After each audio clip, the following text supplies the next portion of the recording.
Everyone welcome back to my YouTube channel. म चाहिँ अहिले बिहानको 4:30 बजिरहेछ। यतिखेर रेडी भइसकेँ। किन रेडी भएको भन्दाखेरि चाहिँ आज चाहिँ हामी इन्डिया जाँदैछौँ। हाम्रो फ्लाइट चाहिँ 8 बजेको छ नि त, त्यही भएर गर्दाखेरि हामी 5 बजी चाहिँ घरबाट हिँड्नै पर्ने हुन्छ। त्यही कारणले गर्दाखेरि म चाहिँ अहिले 4:30 बजी नै रेडी भइसकेँ।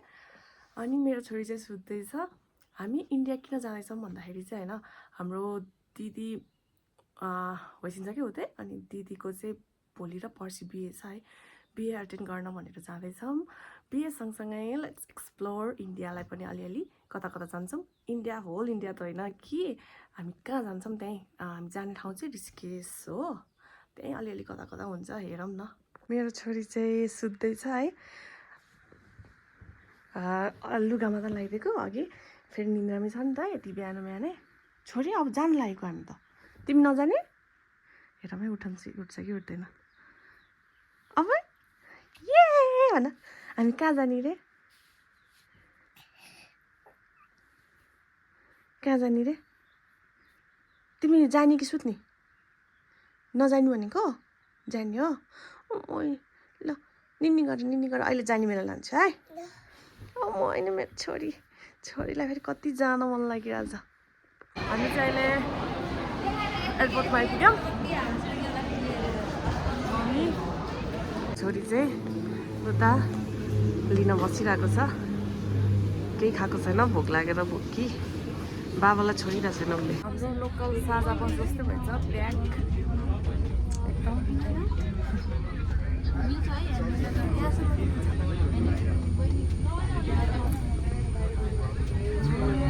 यस्तो ब्याग छ। मेरो चाहिँ फर्स्ट इन्टरनेसनल फ्लाइट हो हजुरको चाहिँ। मेरो छोरीको चाहिँ फर्स्ट हो इन्टरनेसनल। हामी दुईजना चाहिँ यता पढ्यौँ अनि हाम्रा 3जना यता भइसक्छ। वाउ, के पढिरहेछ छोरीले? तिम्रो हो यो? Okay, take it. के भन्छ?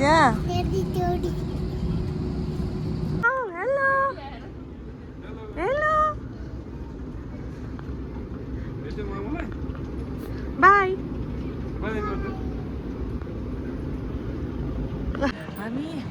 हामी चाहिँ अहिले दिल्ली एयरपोर्टमा आइपुग्यौँ। अब यहाँबाट अब एकैछिनमा हामी हरिद्वारतर्फ जान्छौँ कि ऋषिकेशतिर जान्छौँ। हरिद्वार भन्दै रहेछ नि त्यो, कहाँ जान्छ अब हामीलाई थाहा छैन। अब जहाँ लगेपछि चाहिँ हामी त्यही जाने हो। हामी चाहिँ दिल्ली एयरपोर्टबाट यता ऋषिकेश जान लागेको। ऋषिकेश चाहिँ मैले त यति टाढो छ होला भनेर सोचेको थिइनँ है। ऋषिकेश नै होइन, हरिद्वार यति टाढा छ होला भनेर सोचेको थिइनँ है। दिल्ली एयरपोर्टबाट त जम्मा 1-2 घन्टामा पुग्छ होला जस्तो लागेको थियो कि, तर 5-6 घन्टा लाग्दो रहेछ। हामी अघि नै हिँडेको, अहिले 4 बजिसक्यो, 4:30 भइसक्यो। अहिले कहाँ हो यो? UP 15 ढाबामा छौँ। कहाँ हो? अब एकछिन हामी है खाजा खान्छौँ अनि त्यसपछि फेरि जान्छौँ। यहाँ त लास्टै गर्मी, हिटर अगाडि मुखमा बालिदिएको जस्तो के, त्यस्तो गर्मी रहेछ कि यहाँ त। यहाँको तापक्रम एकदम हाई रहेछ, 45 डिग्री यस्तै कति छ। त्यो छ, अलिक उता गएपछि चाहिँ अलिक कम छ कि भन्ने आश गरौँ है त। ढाबा भन्ने बित्तिकै ढाबामा खाजा खाने भन्दै थियो क्या। ढाबा भन्ने बित्तिकै त्यो अर्को लोकल स्टाइलको ढाबा होला भन्ने ठानेको थियो कि, मुभीहरूमा देख्ने जस्तो। तर त्यस्तो होइन रहेछ, यो चाहिँ रेस्टुरेन्ट जस्तै रहेछ।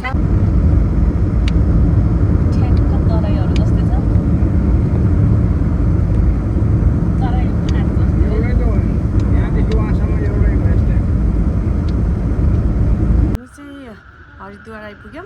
अब चाहिँ हामी यहीँको होटलमा बस्छौँ। हामी चाहिँ एकदम ढिलो आइपुग्यौँ। अनि एकछिन खानासाना खाएर अब भोलि चाहिँ मेहन्दी हल्दी खै के रे के थाहा नै थिएन है। अब त्यही अनुसारको ड्रेस लिन जाऊँ भनेको। पसल पनि बन्द हुन लाग्यो होला।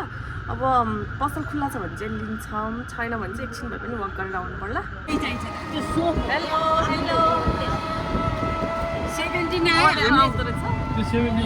हामी चाहिँ सपिङ गर्न भनेर निस्क्यौँ। हाम्रो टोली यता छ, धेरै टोली बिहेको लागि मेहन्दी प्लस हल्दीको लागि सपिङ गर्न भनेर आएको। राम्रो पायो भने गर्ने, नत्र नगर्ने। यहाँ भएको चाहिँ सबै सामानहरू 99 रे। त्यही भएर हामी पनि यसो छिरेको है के रहेछ भनेर हाम्रो टोलीसँग उयो निकालिदिनु न उ त्यो निकालिए न ऊवाला नै ऊवाला दुसरे हाम्रो टोली चाहिँ यता छन् कोही के ट्राई गर्दै भइसिन्छ कोही के ट्राई गर्दै भइसिन्छ चाहिँ रातिको 11 बजे पनि सपिङ जाँदैछौँ अब चाहिँ खासै चाहिँ केही नै किनेनौँ भोलि मेहन्दीको लागि लाउने भनेर एउटा पोते जस्तो ग्रिन कलरसँग म्याच हुने पोते एउटा किन्यौँ अनि अब चाहिँ हामी सागरमा खै के सागर ओसनतिर जाने होला समुद्रतिर अनि कस्तो छ म देखाउँछु है त देख्यो भने चाहिँ अहिले रातिको 11 बजे पनि यो हरिद्वारको मार्केटतिर हिँडिरहेछौँ सपिङ गर्ने भनेर आएको सपिङ खासै कुर्ताहरू केही नि मन परेन भोलिको लागि म्याचिङ ड्रेस लगाउँ न भनेर यसो केही सपिङ गरौँ भनेको खासै मन परेन त्यही भएर हामीले चाहिँ अब भोलि ऋषिकेशमै टाइम हुँदैखेरि पुगेर मन पऱ्यो भने लिने हो त्यही हो अब हामी चाहिँ सागरतिर हिँड्न जान लागेको सरी महासागर होइन रहेछ गङ्गासागर पो रहेछ गङ्गासागरतिर जान लागेको हामी हिँड्दा खुट्टा पनि दुखिसक्यो अब 5 मिनट्स जतिमा आउँछ अरे त्यही भएर जान लागेको नत्र हामी जाँदैन ऐना पो राम्रो रहेछ यहाँ त कस्तो राम्रो ऐनाको डिजाइन चाहिँ मन पर्यो फेरि उहाँसम्म लिएर जाँदाखेरि सबै फुट्ने पो हो कि विदेशबाट ऐना लिएर जाँदाखेरि फेरि त्यस्तोहरू छ झिमिक